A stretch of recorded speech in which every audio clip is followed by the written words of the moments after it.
Hello' guys, আজি ফুৰিবলৈ আহিলোঁ বিশ্বনাথ চাৰিআলি, বিশ্বনাথ ধাম, এই ব্ৰহ্মপুত্ৰৰ পাৰত। এই মনোমোহা দৃশ্যটো চাই আছোঁ। এয়া নাও পাৰত লাগি আছে। সন্মুখত এইখন আপোনাৰ ৰিজৰ্ট হয় আৰু এই কাকাই মাছ মাৰি আছে। ব্ৰহ্মপুত্ৰত মাছ মৰা দেখা নাছিলোঁ, আজি দেখিলোঁ। সন্মুখত এখন আপোনাৰ ৰিজৰ্ট হয়। এখন ৰিজৰ্টত বোলে পাৰ পাৰ্চন 2500 টকা। এইটো আমাৰ মন্দিৰ ভাগ আছে।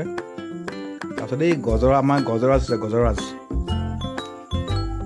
ইয়াতে গজৰাজে গা ধুই আছে। এই সন্মুখত আপোনাৰ বাবা আছে, ভোলেনাথ, নদীৰ মাজতে। এই আমাৰ লগৰ দাদাজন আহিছে। তেখেতো ব্লগ বনায়, ভিডিঅ' কৰিব এতিয়া। আমাৰ গজৰাজ, তেখেতে গৰমত উপায় নাপায় আৰু ব্ৰহ্মপুত্ৰৰ পাৰতে অকণমান ঠাণ্ডা হেৰিটা লৈ আছে আৰু এই আমাৰ এখেত ভোলেনাথ বাবা নদীৰ মাজতে আছে। পানী বহুত বাহা নাই, আছে অলপ।